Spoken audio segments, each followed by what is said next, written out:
Hello friend, tech for fun YouTube channel में आपका फिर से स्वागत है। दोस्तों, आज हम लोग बात करेंगे भारत पे के क्रेडिट कार्ड के बारे में। जी हाँ दोस्तों, भारत पे में क्रेडिट कार्ड लॉन्च हो चुका है और क्रेडिट कार्ड आपके लिए उपलब्ध है जिसकी लिमिट है 1 लाख तक की। आपके सिबिल स्कोर के आधार पे आपके क्रेडिट कार्ड का लिमिट सेट किया जाता है।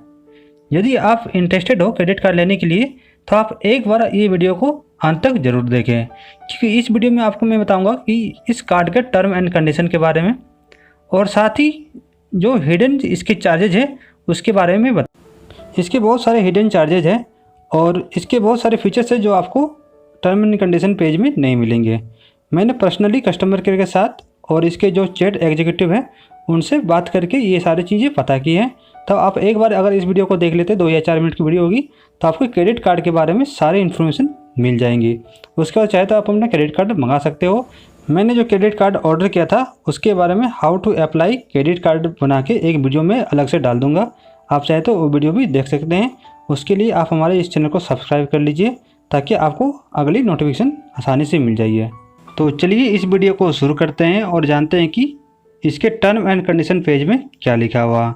उसके बाद हम लोग जानेंगे कि इसके चैट एग्जीक्यूटिव के द्वारा क्या दिया गया है और लास्ट में मैं अपना कस्टमर केयर के साथ जो बात किया था वॉइस कॉलिंग, उसका ऑडियो डाल दूंगा, आप चाहे तो उसको देख सकते हो या फिर सुन सकते हो।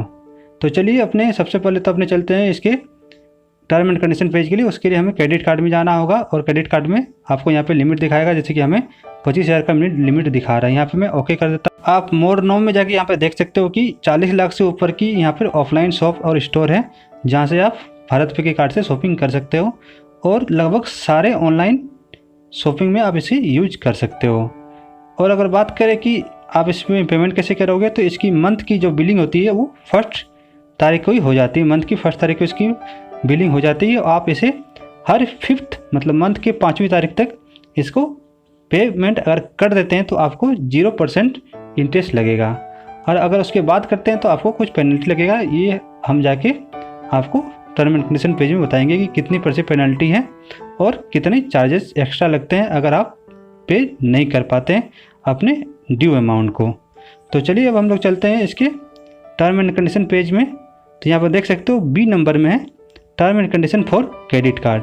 तो हमें पहले क्रेडिट कार्ड के टर्म एंड कंडीशन का पढ़ लेते हैं। यहाँ पे बहुत बड़ा टर्म एंड कंडीशन है, तो जनरली क्या करते हैं आदमी टर्म एंड कंडीशन पढ़ते नहीं और ओके कर देते हैं। यहाँ पे गलती हो जाती है। आप एक बार क्रेडिट कार्ड मंगाने से पहले इस टर्म एंड कंडीशन को जरूर पढ़ें, लेकिन इसको मैं यहाँ पे आसान कर देता हूँ। मैंने इसको रिसर्च किया हूँ और मैं इसे पहले से पढ़ के रखा हूँ, तो जो इंपॉर्टेंट पॉइंट है मैं यहाँ पे आपको बता देता हूँ। तो आपको सबसे ज़्यादा इंपॉर्टेंट जो आपको लिए ज़रूरत है वो आपको 4 नंबर पॉइंट में मिल जाएगा, इंटरेस्ट कॉस्ट एंड चार्जेज में। यहाँ पे क्रेडिट कार्ड की कौन कौन से चार्जेज है सारे यहाँ पे बताए गए हैं। तो अगर देखिए यहाँ पे सबसे पहला पॉइंट बताया गया कि अगर आप जितने खर्च करते हैं उसका अगर 10% आप पेमेंट कर देते हैं तो आपको पेनल्टी पे नहीं करनी होगी। मतलब 5वीं तारीख तक, किसी मंथ की 5वीं तारीख तक अगर आप 10% अपना मिनिमम अमाउंट, जैसे 20,000 का आप कोई शॉपिंग की है, 20,000 का 10% मतलब 2,000 अगर आप पेमेंट कर देते हो आपको पेनल्टी नहीं लगेगी, आप पेनल्टी से बच जाएंगे। लेकिन आपको एक मिनिमम इंटरेस्ट देना होगा, वो 0.12% का इंटरेस्ट आपको डेली बेसिस पे चुकाना पड़ेगा। अगर इसको कंसिडर करते हैं तो ये 3-3.5% के आसपास मंथली आ जाता है। आप यहाँ पे 3rd पॉइंट पे देख सकते हो, failure to pay the minimum amount within 5 day will attract a late payment charge up to 3%। मतलब अगर आप 5वीं तारीख तक अपने ड्यू अमाउंट को पे नहीं कर पाते हो तो आपको 3% तक का पेनल्टी चार्ज लगेगी और उसके साथ ही आपको चौथे नंबर में एडिशनल चार्ज लगेंगे 0.12% का डेली बेसिस पे। और यह चार्ज तो आपको अगर आप मिनिमम अमाउंट पे करते हो तो भी आपको 0.12% का चार्ज देना होता है। ये तो कॉमन है। अगर आप फुल ड्यू पेमेंट कर देते हो तो आपको 0% का चार्ज देना होगा, लेकिन अगर आप मिनिमम पेमेंट करते हो तो भी आपको 0.12% का चार्ज देना होगा।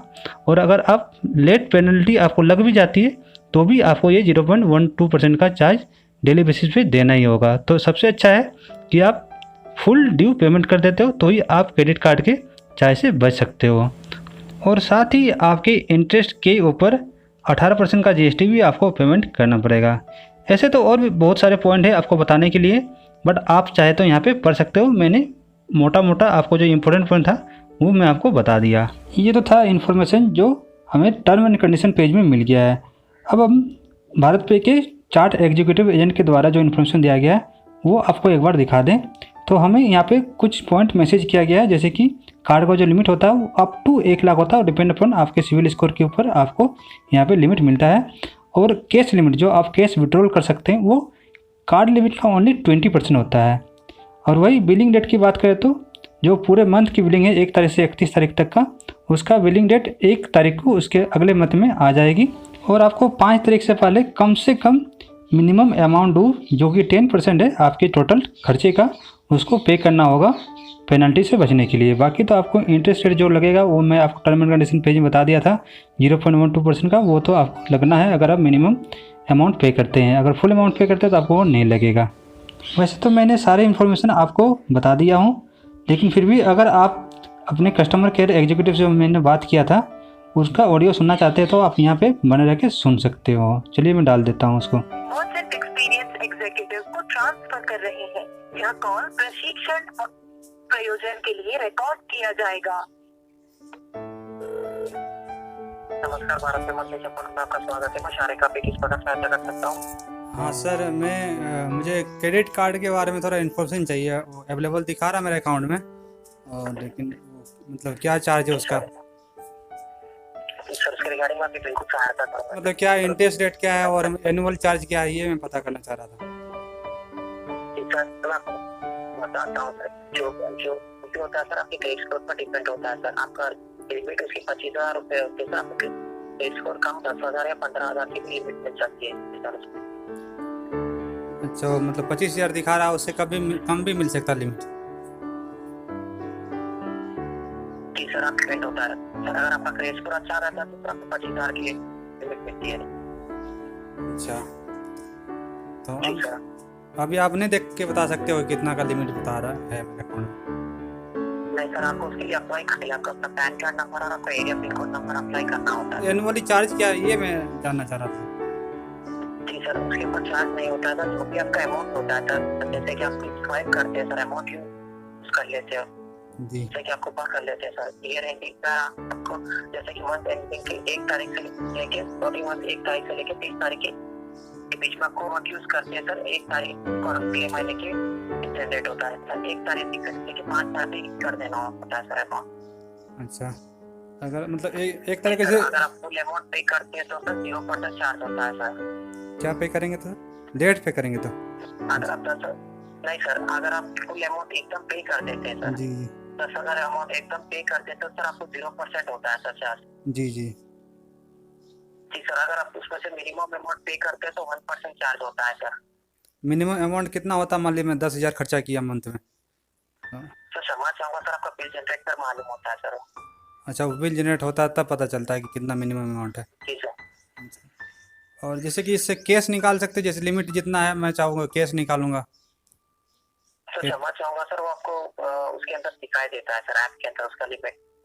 अच्छा, मतलब अप्लाई करने के बाद सर कैश निकालने वाला लिमिट भी ऐप के अंदर ही दिखाई देता है? जी सर, आप कितना एटीएम से विड्रॉ कर सकते हैं सर, आपकी लिमिट आने पर मालूम होता है सर वो। मतलब निकाल सकते हैं, मतलब कितना निकाल सकते हैं ये पता नहीं, लेकिन निकाल सकते हैं एटीएम से। जी सर। और सर जैसे कि मैं देख रहा था वो नेट बैंकिंग का डिटेल मांगता है जब एक्टिवेशन के लिए, लेकिन इंटरनेट बैंकिंग है नहीं हमारे पास। सर क्षमा चाहूंगा सर, उसके लिए इमेज के लिए आपको नेट बैंकिंग के डिटेल्स एंटर करने होते हैं सर। तो इंटरनेट बैंकिंग है ही नहीं तो फिर एक्टिवेशन नहीं हुआ क्या? नहीं सर, उसके लिए नेट बैंकिंग होनी होती है सर, आप नेट बैंकिंग करवा लीजिएगा सर। ये नेट बैंकिंग का डिटेल क्यों, मतलब किस लिए मांगा जाता है? सर आपके बैंक अकाउंट डिटेल्स पूछे जाते हैं सर, जब आपको क्या जाता है सर तो जब पूछा जाता है क्रेडिट कार्ड। तो बैंक अकाउंट तो KYC किए थे तब दिया हुआ था दोबारा, मतलब बैंक अकाउंट ऐसे तो कहीं और भी क्रेडिट कार्ड में इंटरनेट बैंकिंग का कोई डिटेल नहीं मांगा जाता सर? नहीं सर, जब आपका ओन बैंक का क्रेडिट कार्ड होता है तो सर जब आपको डिटेल नहीं पूछा जाता क्योंकि उनके पास आपके डिटेल्स रहते हैं सर ऑलरेडी। अच्छा, तो सही मैं ये जानना चाहता था इंटरनेट बैंकिंग का अगर मैं यूजर ID पासवर्ड देता हूँ तो कितना सेफ है?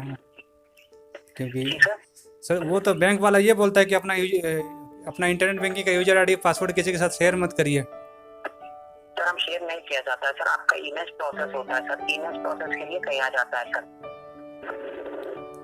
तो वो डाटा भारत पे के पास रहता है होगा? जी सर, वो बैंक के पास ही रहता है सर आपके। अच्छा बैंकिंग जो ईमेल प्रोसेस होता है सर आपके बैंक की तरफ से होता है सर। अच्छा अच्छा। और बैंक के होम पेज में होता है, भारत पे में उसका डाटा तो नहीं सेव होता होगा सर? जी सर, वो आपके बैंक में ही रहता है सर।